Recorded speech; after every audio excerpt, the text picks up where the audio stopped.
Alors, bonjour tout le monde. Bienvenue au balado de Steph et Fanny pour la Fondation Vivere. Allô, Steph. Allô, Fanny. On avait pris une petite pause pour les fêtes, alors on profite de l'occasion pour souhaiter bonne année à toutes les femmes et les hommes aussi, parce que je suis certaine qu'il y en a quelques-uns qui peuvent écouter pour leur bien-être aussi, personnellement. Alors, on est chanceux d'avoir encore l'année 2024 de Planifier avec nous TV, de Bourse Appalaches qui nous commandite ce beau balado-là. C'est tellement un beau cadeau, non seulement pour nous, mais une façon vraiment de rassurer, d'informer, de réconforter les femmes qui en ont besoin, peu importe la situation dans laquelle ils vivent présentement. Avec une nouveauté cette année, c'est qu'on aura le balado format 1 heure. Alors, terminer les demi-heures, on est rendu à 1 heure, comme des grandes. Mais moi, je pense que c'est une bonne nouvelle. Ah, je pense que c'est une bonne nouvelle. Peut-être qu'ils ont réalisé qu'on parlait beaucoup, hein? Aussi. J'ai peut-être la voix tremblotante un petit peu ce matin, mais c'est ça. Dans la vérité, je suis toujours dans la vérité, sachez-le. On reçoune aujourd'hui une femme, une comédienne, une autrice, une documentariste, excusez-moi, entre autres. Une femme qu'on regarde depuis longtemps. Qu'on apprécie, qu'on admire. Exactement. Et elle est survivante de violences conjugales depuis maintenant une bonne vingtaine d'années. C'est avec le plus grand des bonheurs qu'on reçoit aujourd'hui Ingrid Falaise. Allô, Ingrid. Salut, hey, merci de m'accueillir. Merci de m'avoir choisi pour le balado aujourd'hui. Ça me touche vraiment beaucoup. Merci d'avoir accepté. J'étais un peu émue, moi aussi, parce que je t'admire depuis tellement d'années. Puis là, d'avoir le bonheur de t'avoir en avant de moi, je suis vraiment comblée. Ça me tellement, ça me touche, c'est des mots doux, puis les mots doux, ça fait du bien. Tu sais, j'ai toujours dit que les mots ont un pouvoir de faire de la magie noire ou de la magie blanche, là. Donc, tu peux décrire quelqu'un avec les mots, mais tu peux aussi l'élever. Donc, ben merci, je le prends puis je le mets dans un endroit bien spécial. Merci. Oh, tu sais, Ingrid, la Fondation Vivere, qui veut dire vivre en italien, vient tendre la main aux femmes qui vivent des épreuves, peu importe l'épreuve. Notre mission est claire suite à nous-mêmes, notre traversée, à Stéphanie et moi, de vouloir partager notre cheminement, mais essayer de réunir le plus de ressources possibles pour aider d'autres femmes. La rencontre d'aujourd'hui se veut vraiment importante pour nous parce que ce partage-là qu'on fera ensemble durant la prochaine heure, si ça peut non seulement aider, réconforter ou peut-être faire réaliser quelque chose à une seule femme, bien, on aura fait notre travail de chacun de notre côté parce que, tu sais, ça fait longtemps qu'on te voit, ça fait longtemps qu'on connaît ton histoire et si encore aujourd'hui on en parle, c'est parce que tu en as fait une mission de vie, je suppose? Absolument. Oui, une mission de vie, un peu malgré moi, parce qu'au départ, ça part d'un endroit qui est solitaire. J'ai écrit mes livres pour me libérer, parce que c'était mon processus de guérison à moi, puis ça passait à travers l'écriture. Tu sais, il y a plein de façons de se libérer de nos traumas, de ce qu'on a vécu. Je pense que de briser le silence, chacun à sa façon, ben c'est salvateur, c'est guérisseur. Donc moi, ça a passé à travers mes livres. Mais je les écrivais, bien, le premier, je l'écrivais pour moi, donc je m'attendais pas à ce que ça fasse écho autant. Tu sais, je pensais peut-être en vendre quelques-uns ou même pas. J'avais pas pensé à toutes les répercussions. Et ce que je trouve incroyable, c'est que lorsqu'on vit la violence conjugale, dans mon cas à moi, ou lorsqu'on vit une violence, parce qu'il y a plein de formes de violence, on pense souvent qu'on est seul au monde. D'écrire mes livres, ça a fait en sorte que pour la toute première fois de ma vie, bien, je me suis plus sentie toute seule parce que j'ai reçu des milliers et des milliers de messages de sœurs d'histoire et de frères d'histoire aussi, parce qu'il y a des hommes qui en vivent également. Donc, c'est pour ça que je dis un peu malgré moi, c'est devenu une mission parce que je me suis dit, bien, ça n'a pas de bon sens. On est des milliers à vivre la même histoire parce que le processus est le même dans le sens que l'escalade de tension est la même, le cycle est le même, peu importe où tu habites à travers le monde. Puis ça, je trouvais ça fascinant aussi. Donc, je me suis dit, bien, il faut qu'on sensibilise les gens, il faut qu'on change notre vocabulaire par rapport à la violence conjugale. Il ne faut plus que ça soit une chicane de couple, il faut comprendre les enjeux, il faut comprendre la dynamique, il faut comprendre le système dans lequel on se retrouve. Alors oui, j'en ai fait une mission à travers mes documentaires, à travers mes prises de parole, mes conférences que j'ai bâties également. Et je pense que de briser le silence, ça fait en sorte que, ça résonne beaucoup, là, que la honte change de camp. Et c'est pas ma phrase à moi, je pense que c'est Émilie Perrault et Monique Néron qui ont sorti cette phrase-là, puis ça a comme fait, ben c'est ça. C'est ce qu'on fait quand on prend la parole comme vous le faites, comme moi je le fais, comme nombreuses personnalités le font aussi, c'est qu'on n'a plus à avoir honte. La honte change de camp. Tu sais, c'est à l'agresseur d'avoir honte, pas à nous. Absolument. Donc, ma mission, c'est un peu ça aussi. De démontrer à quel point que c'est possible de rayonner, c'est possible d'enlever cette honte-là, c'est possible de marcher la tête haute, les épaules fières. Donc, d'y trouver lumière aussi, parce que c'est ça, en fait. En fait, souvent c'est un portrait qu'on voit très noir, puis on ne sait pas si un jour on verra la lumière. Est-ce que tu me permets de te poser une première question? Hey, moi, il faut faire attention, hein, parce que je peux partir puis te jaser pendant une heure. C'est ça. On est pareil. Elle sera simple, ma première. Comment tu vas aujourd'hui? Oh, wow! Hey, c'est une belle question. Souvent, tu sais, comment ça va, puis on ne veut pas vraiment savoir la réponse. Et moi, je veux savoir. Oui, ça me touche beaucoup. Je vais super bien. Je vais bien. J'ai trouvé un équilibre dans ma vie entre le travail. Moi, j'ai tout le temps été excessive, tu sais, workaholic, très, tu sais, il fallait que je fasse quelque chose tout le temps, puis un feu roulant. Là, j'arrive à trouver un équilibre et à me déposer, à me sentir, un équilibre entre la famille, le travail, le sport. Donc, je vais bien, puis je regarde le chemin parcouru.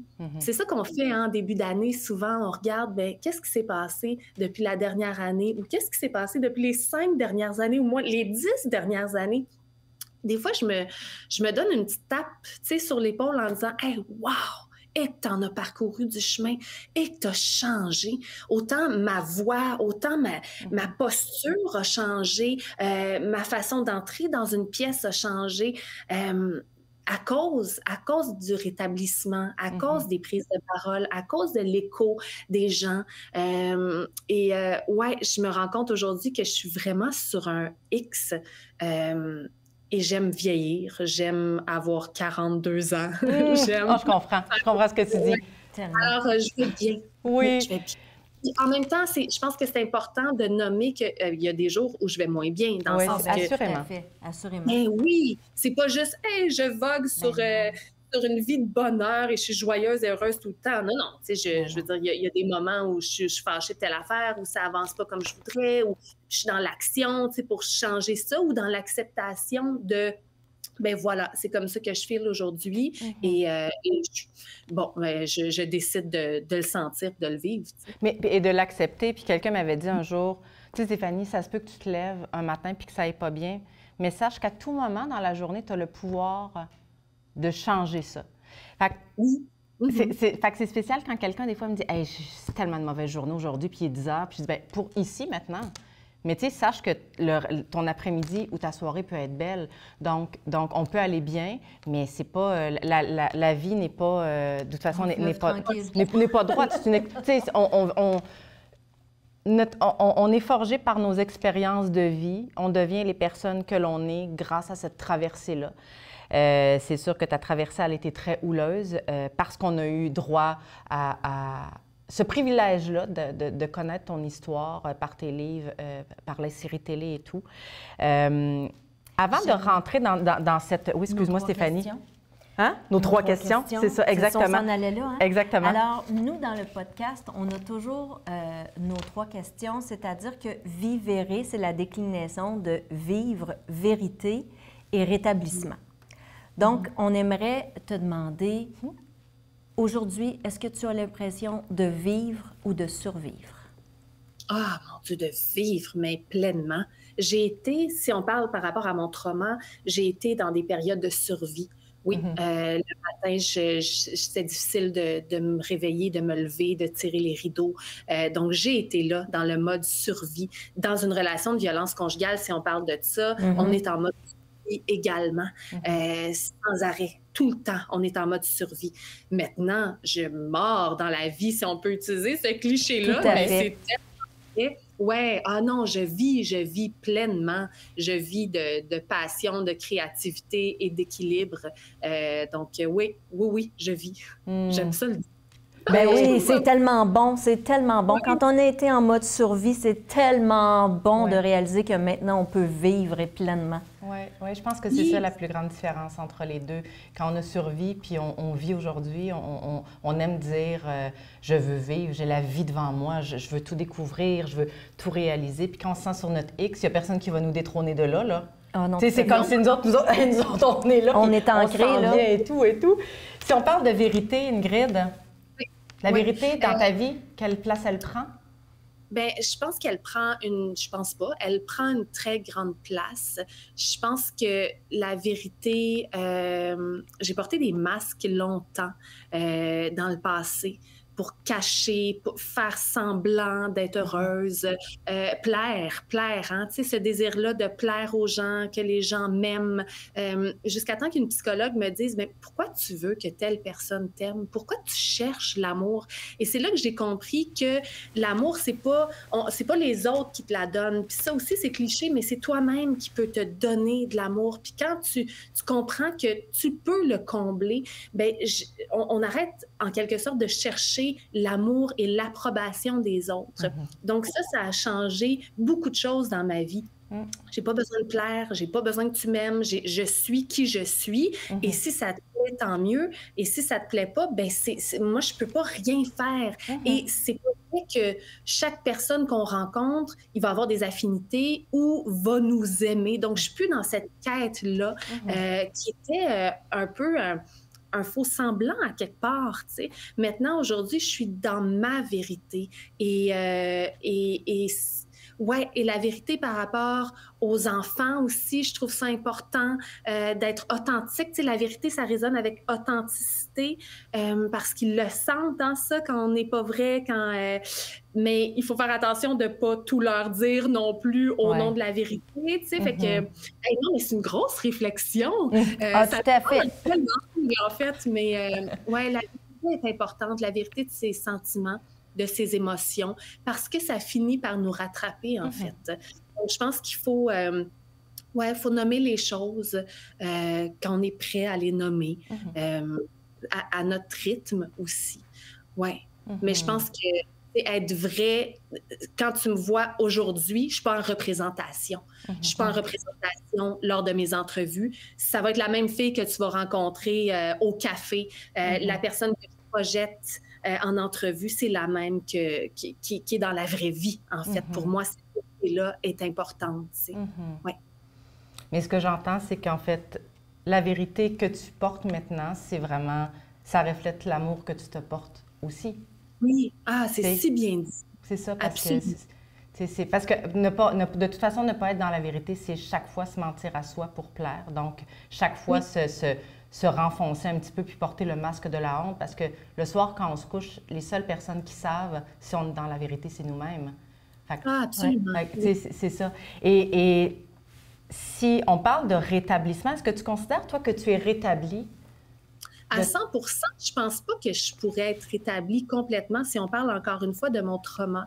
Il reste des blessures, il reste des cicatrices, il reste des mécanismes de défense et c'est correct. Mais le chemin vers la reconstruction a été houleux, a été très difficile, a été des montagnes russes. Mais je pense qu'aujourd'hui, le rétablissement, il est doux, il est plus doux qu'avant. Je prends soin de mes blessures, en fait. Puis je sais qu'elles existent, je sais qu'elles sont là, mais je les caresse, puis j'en prends soin. J'essaie pas de les cacher, j'essaie pas justement de faire semblant qu'elles n'existent pas, mais leur présence est moins perturbante et envahissante. Il y a, dans un passé pas si lointain, je faisais des cauchemars la nuit. je me réveillais, là, je veux dire, il fallait tordre le lit, là, j'étais en sueur totale, j'étais en état d'hypervigilance, ça, je l'ai encore un peu, mais un peu, beaucoup, là, hypervigilance des réactions, hypervigilance des portes, hypervigilance des bruits, ça, j'ai encore ça, mais je laisse plus mon chum à chaque 2 secondes quand on a un malentendu sur quelque chose, tu sais, je peux être vulnérable à alors que dans le temps, vulnérabilité voulait dire danger pour moi. Parce que c'est ça, hein, c'est ça mon trauma. J'ai été vulnérable en amour parce que lorsqu'on est en amour, ben, on a le cœur ouvert, donc on est vulnérable. Et les monstres, ben, ils se servent de cette vulnérabilité-là pour assouvir leurs besoins de contrôle, de domination, d'apaisement. Donc, vulnérabilité, pour moi, c'était très difficile d'y accéder, ben, pas d'y accéder, mais de le démontrer ou de laisser les gens dans cette vulnérabilité. Donc, j'ai évidemment lu et vu la série pour du monstre et j'ai lu récemment la suite qui, j'ai trouvé dur de savoir qu'est-ce que tu avais vécu dans le premier livre, mais honnêtement, j'ai trouvé ça extrêmement difficile, ton rétablissement. C'est que de la façon dont tu le décris, je me sentais vraiment avec toi. J'étais toute trempe dans le lit avec toi. C'était dur. Ton rétablissement, tu l'as pas eu facile. C'est une déconstruction, en déconstruction. Bien, tu étais totalement démolie, je dirais. Puis, tu as eu le courage de te refaire brique par brique par brique. C'est qu'ils détruisent l'homme, en fait. Ils détruisent l'identité, ils détruisent ton estime de toi. Et ça, c'est la base. Donc, c'est si difficile à rétablir, en fait. C'est excessivement long. Et il faut être prête à le faire. Il y a tellement de femmes. Puis, tu sais, aujourd'hui, on parle de ça, mais moi, j'ai le sourire, je fais plein de choses. Tu sais, je veux dire, je suis plus là-dedans. Survivante, oui, mais je suis plus victime comme je l'ai été dans le passé, puis ça, c'est plus omniprésent dans ma vie du tout. Là, on en parle parce que, bon, c'est le but du podcast, là, mais je n'entretiens pas cette histoire-là. Mais je me fais un devoir d'en parler. Pour moi, c'est important. Mais oui, la reconstruction, elle est longue, elle est ardue, puis il y a plusieurs femmes qui me disent « Ouais, mais moi, je veux pas aller là, je veux pas retourner dans mon trauma, je veux pas en parler. » Mais c'est ça l'erreur, c'est que ne pas en parler, c'est comme si ça mettait des pierres sur un feu qui brûle, en fait, puis qui est là, puis qui est en attente de t'enflammer. Alors, si tu n'en prends pas soin, ben ça va créer d'autres blessures, d'autres blessures, d'autres blessures. Tu ne peux pas faire semblant que ça n'a pas existé. Et c'est ça qui s'est passé dans mon cas. Ça m'a pris des années à faire semblant, à avoir des fuites. Et fuite après fuite, donc dans l'alcool, dans la drogue, dans l'anorexie, dans la boulimie, dans l'automutilation, pas tout ça en même temps, là, mais tu sais, on a nos phases. Oui, c'est ça, c'est des fuites pour pas se sentir et pour pas prendre soin de ce trauma-là. Jusqu'au jour où moi, je suis tombée en dépression totale et je suis allée en thérapie fermée. Et c'est là qu'on a pris soin et qu'on a reconnecté avec le trauma qui créait toutes ces fuites-là. Alors, c'est important d'aller le tricoter, d'aller le vivre, d'aller en parler, de ne pas faire semblant, en fait, qu'il n'a pas existé, parce que ça détruit. Ouais. Si par hasard, il y a quelqu'un qui écouterait ce balado-là, puis ne connaîtrait pas ton épisode de violence conjugale, tu peux m'en faire juste comme un mini-topo. À 18 ans, tu as rencontré le monstre. Tu étais comédienne d'abord. Juste me faire un petit topo sur toi, s'il te plaît. Ben oui, je suis comédienne depuis que j'ai 11 ans. Je passais plein d'auditions, je décrochais des petits rôles à gauche, à droite. Donc, j'étais à l'école de théâtre du côté anglophone. Et à l'âge de 18 ans, je rencontre ce gars-là. Tu sais, j'étais grande, j'étais blonde, j'avais la confiance au top, je sortais avec mes chums de filles. Je veux dire, tu sais, je mordais justement, encore une fois, dans la vie. Je profitais de tout. Tu sais, puis à 18 ans, tu penses que tu as tout compris, puis tu penses que tu es adulte, puis que, bon, la vie est devant toi, mais tu sais, mes parents, ce qu'ils disent, c'est pas important, je suis une adulte maintenant, puis je peux faire mes propres choix, mes propres décisions. pourtant, quand on y pense aujourd'hui, 18 ans, c'est un bébé, là, c'est tout jeune. Avoir 18 ans, on veut protéger, c'est des enfants. Les jeunes filles, les jeunes garçons de 18 ans, c'est encore si jeune. Donc, je rencontre ce gars-là qui est un petit peu plus âgé que moi. Je pense qu'il avait 24 ans dans le temps. C'est un coup de foudre total. De mon côté, ce qu'on peut appeler un coup de foudre. Est-ce que c'est de l'amour de son côté? Aujourd'hui, avec du recul, je me dis non, tu sais, c'est du contrôle, c'est une prise de pouvoir. On devient, en anglais, on dit son supply, tu sais, on devient, lui, ce qu'il veut, c'est que je lui fournisse de l'admiration. Je mets des bûches dans son ego, en fait. Et il a besoin de nous pour ça. Donc lui, bon, moi, je tombe en amour avec ce gars-là. Les 6 premiers mois, c'est extraordinaire, mais il y a de la manipulation, tu sais, qui est très, très, très subtile. Tranquillement, il m'isole aussi de mon milieu, de mes proches, de mes amis, puis de façon tellement sournoise, puis tellement subtile, comme par exemple, tu sais, il va me dire, ben ton amie, t'as-tu vu comment elle te traite? Elle t'aime pas pour vrai, puis elle m'aime pas non plus, elle est pas fine avec moi, ou elle est bête un peu. Pourquoi tu te tiens avec elle? Tu sais, pourquoi tu sors avec elle? Je suis comme, tu vois pas clair, tu sais. Donc, il m'isolait comme ça de mes amis, de ma famille, pour que le contrôle puisse prendre son ampleur librement, pour que l'isolement, ça fait en sorte que tu n'as plus de regard avec l'extérieur, tu as juste lui.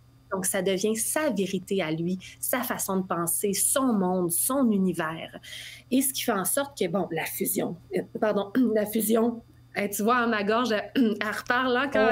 Oui, ça... Oui, mais ça, c'est... je crois que le corps... qui revient. Oui, le corps parle, beaucoup à ça.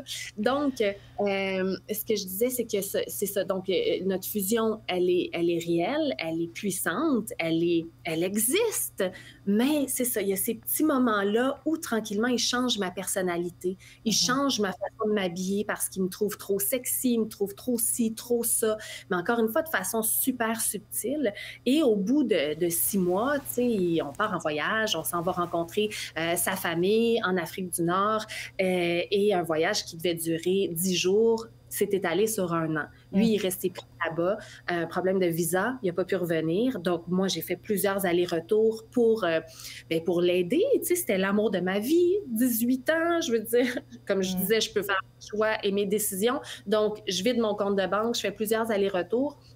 Et finalement, je prends un billet aller seulement. Tu sais, dans la vie, là, quand tu décides de tourner à gauche au lieu d'à droite, là, puis que tu fais un choix qui va changer ta vie, qui va changer le reste de ton existence, bien, ce billet aller seulement, sans billet de retour, a changé ma vie. Parce que rendu là-bas, bien, encore une fois, la violence conjugale, le contrôle coercitif, comme on l'appelle, là, a pu prendre toute sa place. Et ça a été une descente aux enfers. On a pu revenir après 1 an ici au Québec et la violence conjugale a pris son ampleur là, encore plus intensément. Avec lui, en tout et partout, là, 3 ans, là, qui semble peu, mais ce qui est énorme quand on vit de la violence conjugale. Donc, il m'a complètement détruit, en fait. Il y a eu, au bout, plusieurs fois, j'ai réussi à le quitter, mais je suis retournée pour plusieurs raisons que j'explique en conférence. Puis, tu sais, on retourne parce qu'on a peur, parce qu'on a tellement investi dans la relation, parce qu'on n'est plus rien, on n'a plus d'estime de nous, parce qu'on est en deuil de l'histoire d'amour du début. Bref, pour plusieurs raisons. Et la dernière fois, ça a été une tentative de meurtre. Et je le nomme. Ça m'a pris du temps avant d'être capable de le nommer, que c'était une tentative de meurtre. Et j'ai réussi à fuir. Mais on se rappelle que j'avais 18 ans. Et dans ce temps-là, on ne parlait pas de violence conjugale, on parlait de chicane de couple. La police qui disait à mes parents, c'est « Est-ce que vous savez le nombre d'appels qu'on a comme ça par jour? On ne peut rien faire, il n'y a rien à faire, c'est une chicane de couple. Bon, elle va revenir, votre fille. » Donc, il n'y a personne qui a pris soin de cette expérience épouvantable, si je peux l'appeler comme ça. Il n'y a pas eu d'aide. Voilà, alors je m'en suis sortie. Il y a eu, toute la suite, là. Lui, il n'arrête pas de me suivre. Il continue à être là, à vouloir me regagner, en fait, le contrôle, le pouvoir sur moi suite à la séparation. Donc, c'est toute la violence post-séparation. Et finalement, il a quitté le pays et j'ai pu commencer ma reconstruction. En gros, bref. Oui, mais non, c'est parfait parce que même là, il y a certains éléments, juste ne serait-ce que dans sa façon d'agir. Moi, je me dis qu'il y a s'il y a quelqu'un qui entend un mot, une phrase... pour les minimes personnes, je pense, qui ne connaissent pas vraiment de fond en comble ton histoire, je pense qu'elle est très bien racontée dans tes 2 livres. Et sinon, ta série Le Monstre est vraiment poigngnante. Je l'ai vue 2 fois. Ah oui, moi qui aussi. fait ça? Qui fait une série ça? 2 fois? Mais premièrement, tu faisais tellement pitié. Et deuxièmement, je trouve ça épouvantable. Je trouve ça... Je sais pas, moi, tout ce qui est santé mentale, je sais pas si parce que moi-même, j'ai tellement voulu effacer la souffrance. Je pense que toutes les personnes souffrantes que je croise, j'ai de l'empathie sincère, j'ai vraiment de la compassion, j'ai vraiment... De toute façon, j'en ferais pas ma mission de vie avec la Fondation si je n'étais pas sincère là-dedans. Fait que j'ai beaucoup de respect pour toi. Je trouve qu'au-delà de la force puis du courage et de la résilience que tu dois avoir, on n'est pas obligé de faire ça. On peut vivre une situation, s'en sortir, puis garder ça pour nous. Je trouve que cette générosité-là que tu as de nous partager, ça fait quelqu'un de toi encore plus grande et encore plus généreuse, encore plus... D'avoir accès à toi, ça peut être réconfortant. Puis par le biais de ce balado-là, bien, ça devient comme accessible à plusieurs autres femmes. Et je pense que j'aimerais qu'on aille dans ta traversée, justement, de la délivrance, parce que même nous, on dit oui, problème d'alcool, tout ça, oui, que finalement, mon corps a lâché, puis là, je vais bien. OK, ton corps a lâché, puis là, tu vas bien. OK, mais c'était quoi entre les deux? J'ai pas dit ce que j'ai... Je pense que de savoir la traversée versus l'ouverture vers la lumière, des fois, on le skip trop vite, mais c'est la partie la plus douloureuse et la plus souffrante pour arriver à la lumière. Fait une fois que tu as quitté le pays, le monstre, puis tu as commencé ta reconstruction, tu as fait brièvement un éventail de tous tes échappatoires, si on veut. Ça a été long? Ça a pris des années, ça a pris 15-16 ans avant justement que j'atteigne le fond. Avant que je comprenne, quand je suis tombée en dépression, là, en fait, si je vous explique, là, il y a eu toutes les fuites, je voulais juste reprendre ma vie normale, tu sais. Ouais. Je trouvais que tu m'avais tellement enlevé de moments forts, de moments clés de ma jeunesse, en fait, que j'avais envie de retourner, de sortir, de cette façon-là, ça n'existait pas, cette histoire-là. Pour moi, c'était ça un peu la première fuite. Et bon, jusqu'au jour où il y a eu, toutes les fuites que j'ai énumérées plus tôt.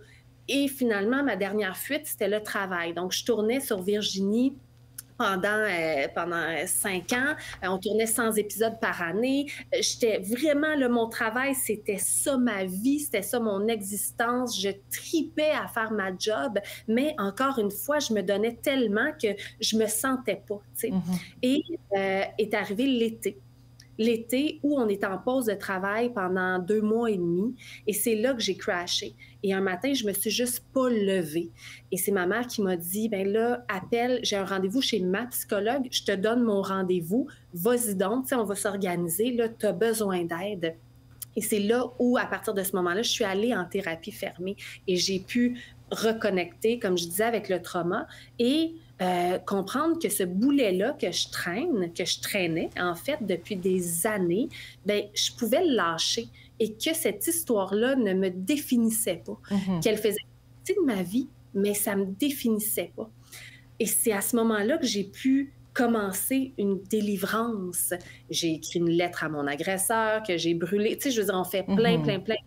Absolument. Mais j'ai pu comprendre les mécanismes de défense, les fuites, et comprendre surtout que ce qui m'était arrivé, c'était pas de ma faute, c'était de sa faute à lui, que moi, j'avais rien fait de mal, que tous les mots, puis ce qui est le plus difficile, c'est enlever la violence verbale. Et tout, tu sais, un coup, là, ça paraît, mais la violence psychologique, le dénigrement, l'humiliation, tu sais, j'ai encore cette blessure-là d'humiliation très... Souvent, ça fait plus mal qu'une claque.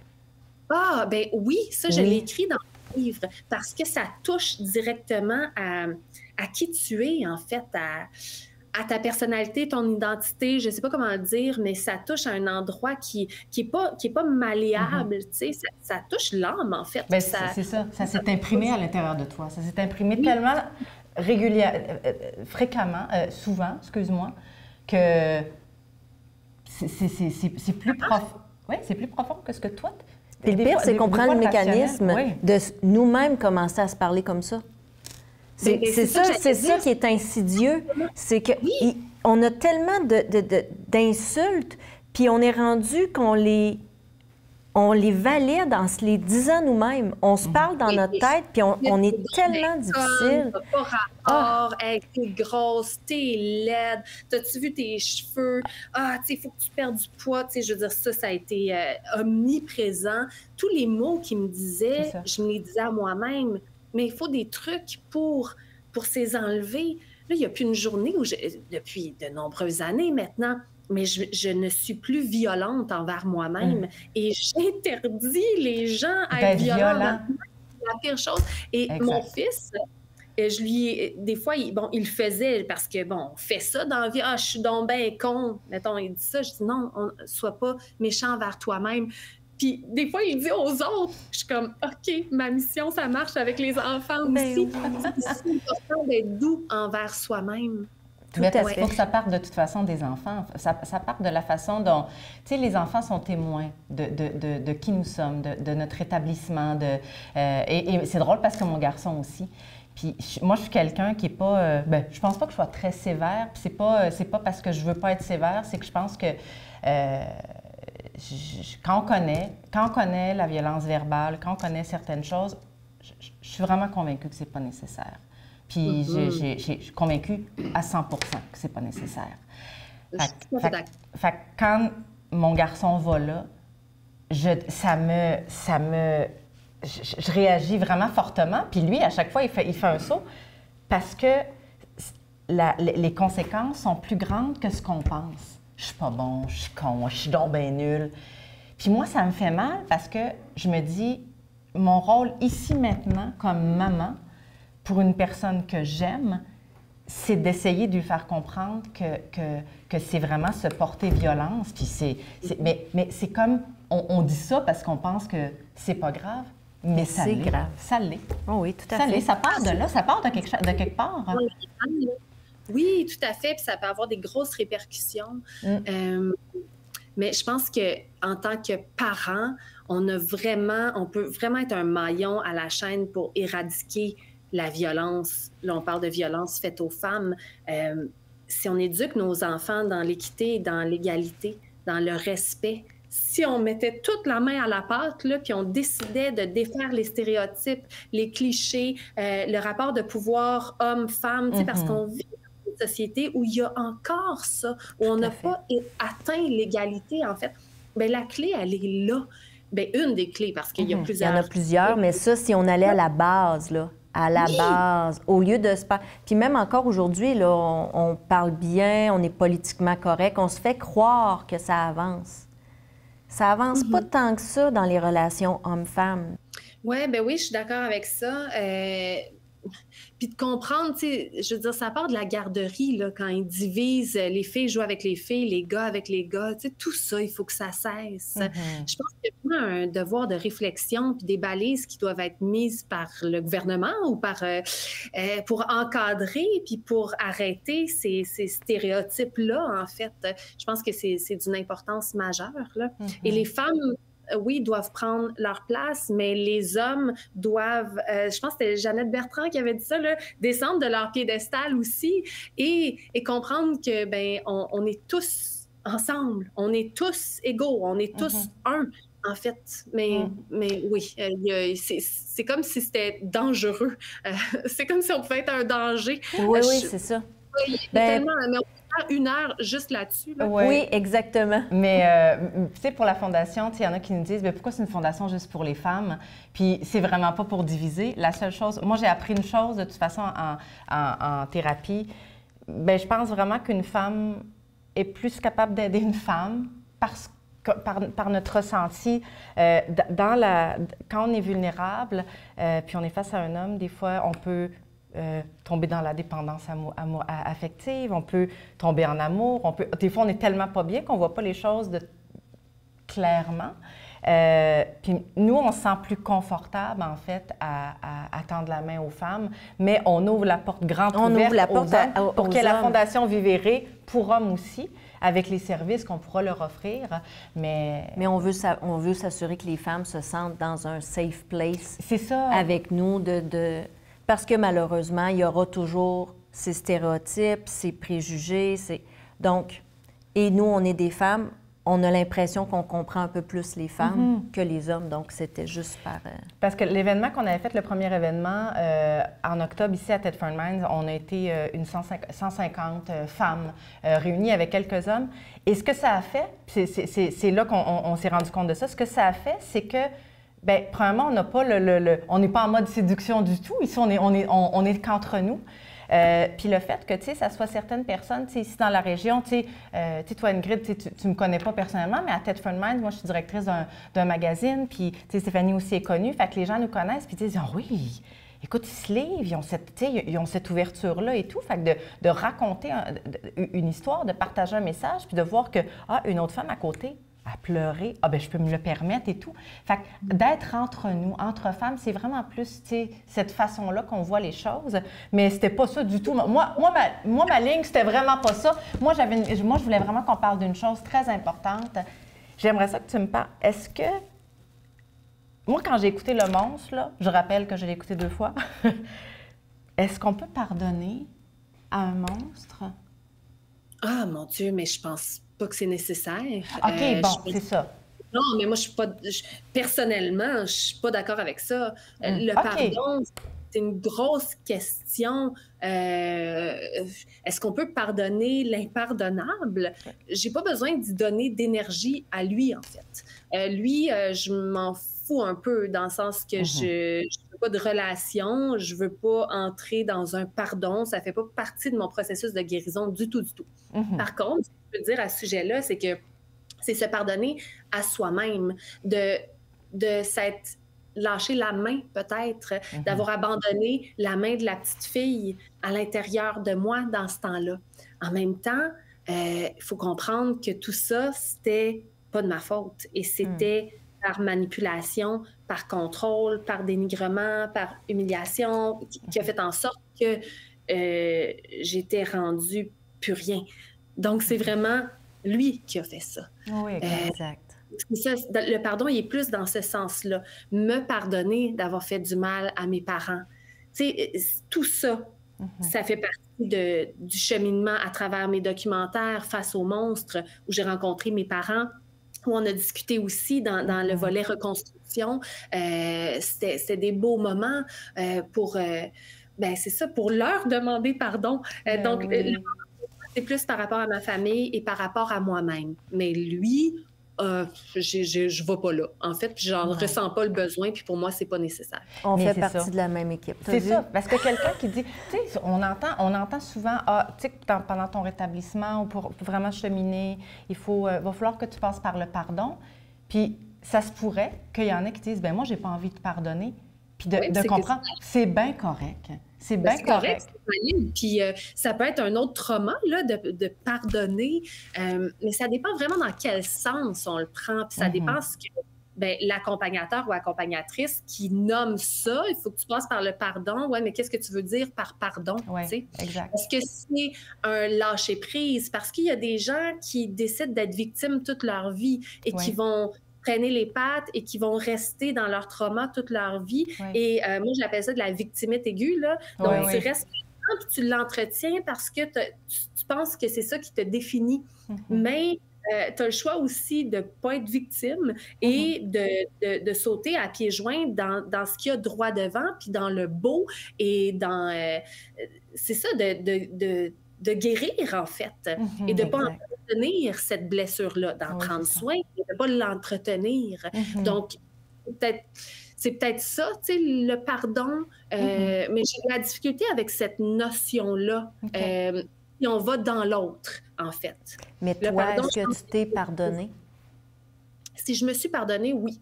Je me suis pardonnée quand j'ai compris que c'était pas de ma faute. Okay. Ça a été long, c'est ça. Parce que des fois, on sort d'une situation, puis exemple dans une relation plus tumultueuse, mais pas nécessairement sans violence, puis tu sors de là, puis tu fais « et je n'utiliserai pas des mots pas gentils à mon égard », mais mettons, tu dis « comment ça je suis restée aussi longtemps là-dedans » ? Comment ça, je ne l'ai pas vu? Comment ça? Et là, je me suis pris la tête tellement longtemps pour ça. Oui. C'est ça. Oui.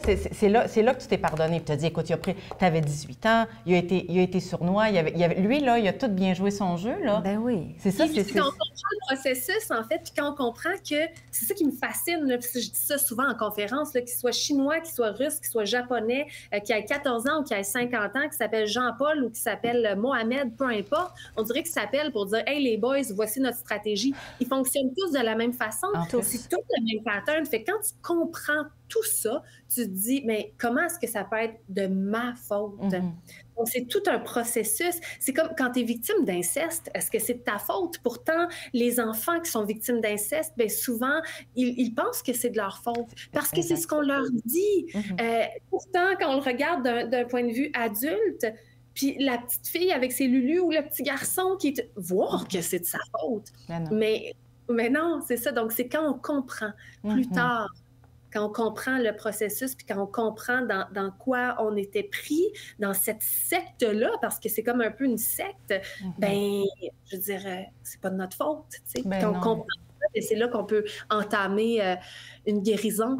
Oui, absolument. Puis là, tu as parlé justement de l'inceste. Je vais faire un tour parce que tu es une merveilleuse actrice. Ton plus récent rôle dans Indéfendable. Oui.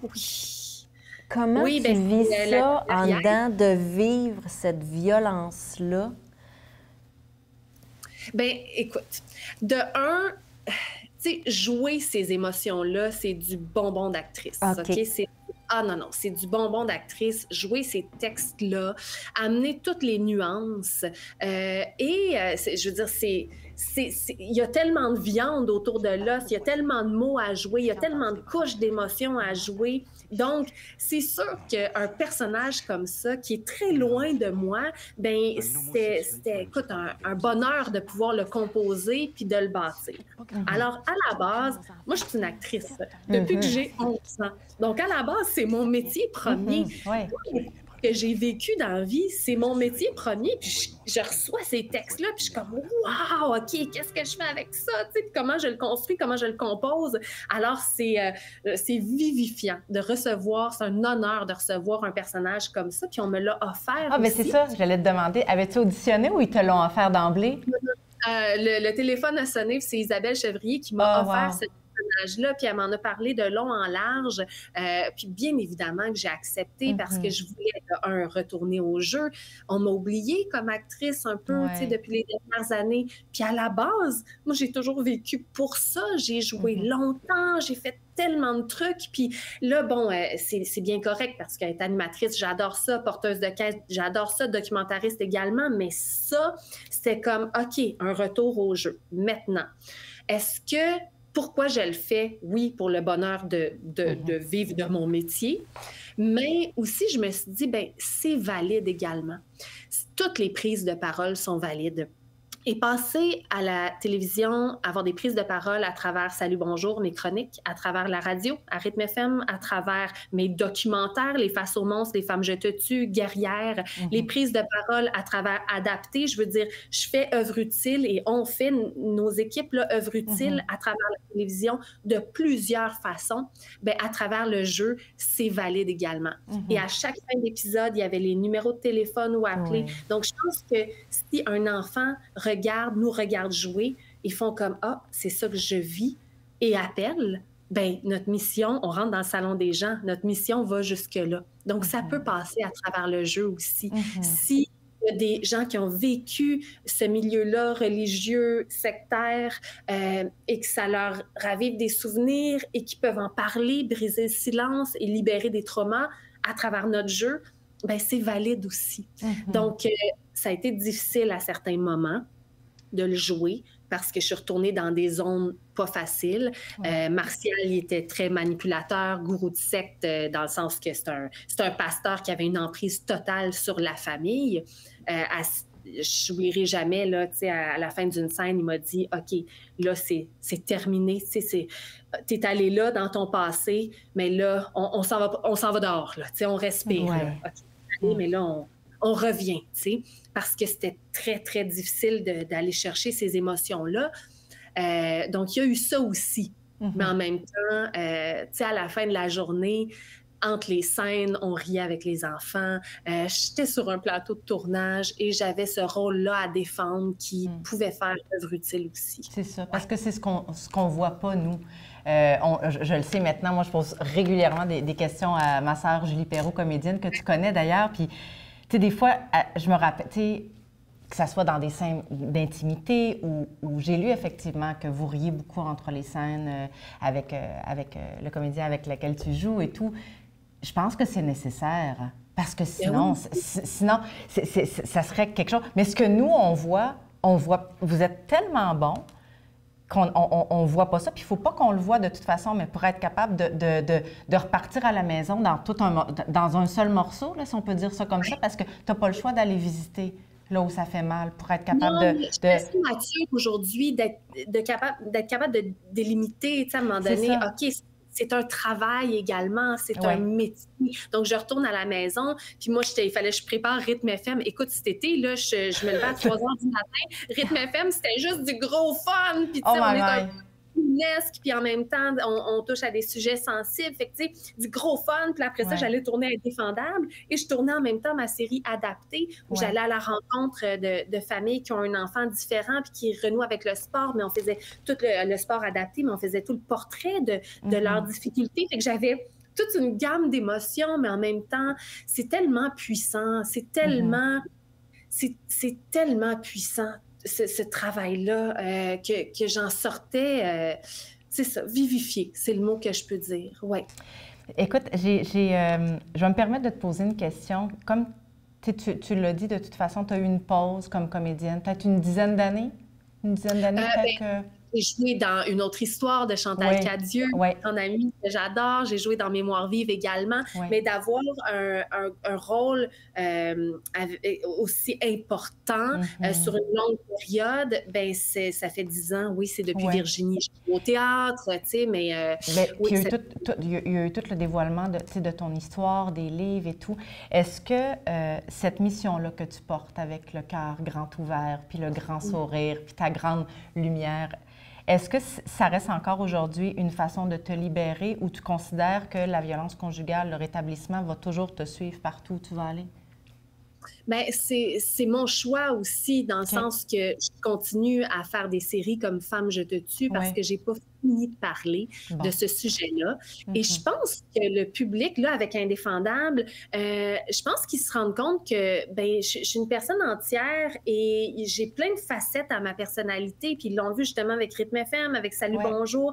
Donc, je pense plus que ça me définit, mais je pense que oui, ça va toujours me suivre comme Jasmin Roy, c'est l'intimidation. Martin Matt, c'est la toxicomanie. On a nos causes comme comédien, comme humoriste, et je pense que c'est correct aussi. Et je pense que on me pose souvent la question, est-ce que ça va te suivre? Puis si ça me suit, qu'est-ce que ça change? Au contraire, je trouve ça beau, je trouve ça grand. Et j'en parle pas comme une victime, j'en parle dans le désir de faire bouger les choses. Avec mes documentaires Face aux monstres, bien, on a démontré les failles immondes dans la société par rapport au système de justice. Il y a eu des changements, puis c'est Véronique Yvon qui nous disait que nos documentaires ont fait partie du changement et c'est comme on a été une épaule à la roue pour les tribunaux spécialisés et ça, c'est que la mission sert. Donc, pourquoi ça serait pas bon que je sois associée à ça? J'en parle pas comme victime. J'en parle exact. Je pense que ça élève. C'est ça. Puis on se le cachera pas. De toute façon, j'avais eu l'information. Femme, je te tue. Moi, je l'ai découvert sur Crave.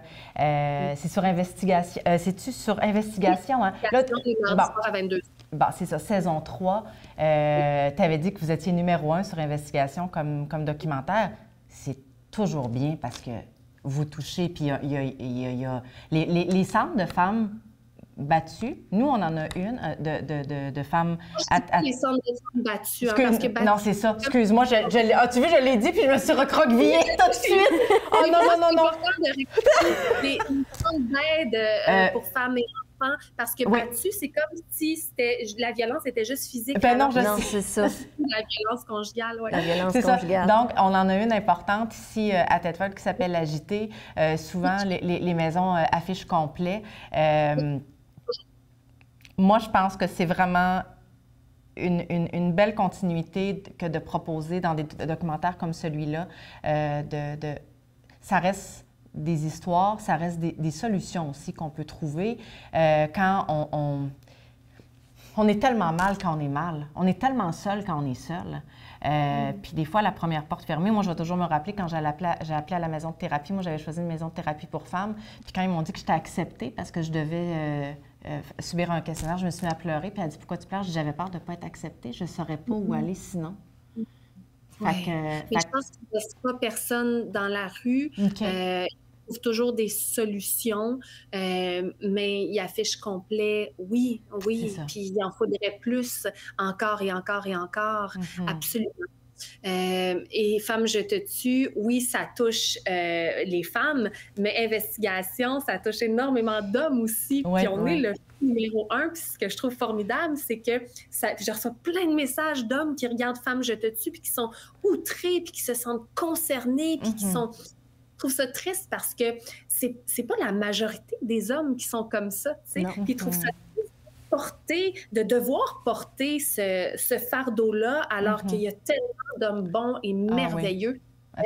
Donc, ce que j'aime d'Investigation, c'est que ça touche un autre créneau, un autre public qui n'aurait pas nécessairement regardé une émission qui parle de féminicide. Et la façon dont on a monté la série, c'est qu'il y a un côté enquête aussi qui est super intéressant, un côté policier, qui fait en sorte que ça amène un intérêt supplémentaire ou différent de ce qu'on a l'habitude de faire. Alors, je trouve que le message, il passe très, très bien. Puis dans chaque épisode, on a des experts et chaque épisode, bien, c'est des cas qui ont oui, on parle de violence conjugale, mais il y a, dans certains cas, il y a aussi des féminicides qui sont pas, tu sais, des crimes d'honneur, par exemple, ou... Bon, il y a plusieurs angles différents, mais on va parler d'un sujet, par exemple, le love bombing, dont on parle très peu. Donc, on va axer dans chaque épisode sur un angle ou une problématique qu'on va mettre en lumière pour sensibiliser la population, en fait, à divers problématiques qui peuvent surgir dans une relation. Ingrid, je suis la mauvaise porte-parole pour te dire que peux-tu croire qu'on a déjà passé à travers notre heure avec toi? Je peux pas croire. Je peux pas croire. Je les avais 15 minutes, je sais. Ils nous ont menti. Mais les auditeurs, ceux qui nous regardent sur YouTube en vidéo, ceux qui nous écoutent en faisant de la route ou en faisant du ménage et tout, ils auront la chance de trouver tes livres, la série télé. Tes livres sont en audio aussi. Merci vraiment. Merci vraiment. Merci vraiment. Ta présence. Merci de qui tu es. De ta grandeur d'âme, de ta lumière qui transperce l'écran. C'est incroyable. T'es vraiment belle. Ah, ça me touche. T'es vraiment belle. T'es vraiment une belle personne. Vraiment.